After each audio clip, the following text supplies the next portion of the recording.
তো হ্যালো বন্ধুরা, কেমন আছো তোমরা? আজকে আমরা একটি কাটার বানাবো।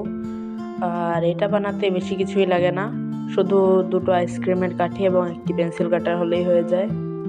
আর কিছু এক্সট্রা জিনিসপাতি লাগে, যেগুলো আশা করি তোমাদের সবার কাছেই আছে। তো এটা বানাতে প্রথমে আমরা একটি পেন্সিল কাটারের যে উপরের অংশটি রয়েছে স্টিলের, এই যে কাটারের মতো ধারালো, এটা খুলে নেব। এটা খুলতে আমি স্ক্রুড্রাইভার ব্যবহার করেছি। এখন আমাদের প্রয়োজন পড়বে দুটো আইসক্রিমের কাঠি, আর আমি এগুলোও নিয়ে নিয়েছি। আর একটি আঠাও নিয়ে নিয়েছি, আঠাটাও আমাদের খুবই দরকার পড়বে। তোমরা যে কোনো আঠা ব্যবহার করতে পারো, সুপার গ্লু ব্যবহার করলে ভালো হয়। এখন আমি একটি আইসক্রিমের কাঠির উপরে আঠাটা লাগিয়ে নিচ্ছি ভালো করে। আর স্টিলের যে অংশটা ধারালো ওটা আমি রেখে দিচ্ছি, আর কলম দিয়ে একটা মার্ক করে নিচ্ছি যাতে পরে আমি বুঝতে পারি। এবার আমি মার্ক করা অংশের উপরে একটু আঠা দিয়ে দেব এবং এই ধারালো অংশটি লাগিয়ে দেব। এবার আমি উপর দিয়ে আরো একটু আঠা ছড়িয়ে দিচ্ছি যাতে আর একটা আইসক্রিমের কাঠি লাগানো যায়।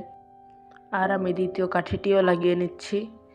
এখন এটা দেখতে কিছুটা এরকম লাগছে, তোমরা আশা করি দেখতে পাচ্ছ। আমি এখন একটু চেপে চেপে ঠিক করে দিচ্ছি যাতে এটি এদিক ওদিক না হয়ে যায়। এটা শুকানো পর্যন্ত আমি দুটো রাবার ব্যান্ড লাগিয়ে রাখবো, যাতে যদি কোনো নড়াচড়া লাগে তাহলেও এটি যাতে এদিক ওদিক না চলে যায়।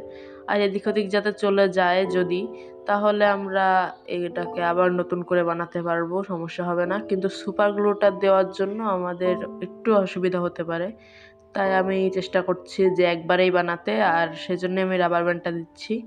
তোমাদের কাছে যদি রাবার ব্যান্ড না থাকে তাহলে তোমরা নাও দিতে পারো। আমি রেকমেন্ড করব যে এটা শুকানো না পর্যন্ত যেন ইউজ না করা হয়। তো আমার কাটারটা এখন শুকিয়ে গিয়েছে, এখন এটা ব্যবহার করার জন্য একেবারে প্রস্তুত। তো ভিডিওটি ভালো লাগলে একটি লাইক কমেন্ট করো, আর সাবস্ক্রাইব তো করবেই। Bye bye. তো বাই বাই বলে দিয়েছি জানি, তাও একটু কথা বলি। আমি নতুন বছর উপলক্ষে কোনো ভিডিও তেমন বানাইনি, কারণ আমার পরীক্ষা চলছিল, তো সেজন্য দুঃখিত। আর তোমাদের নতুন বছরের শুভেচ্ছা। হ্যাঁ, এবার সত্যি সত্যি বাই বাই।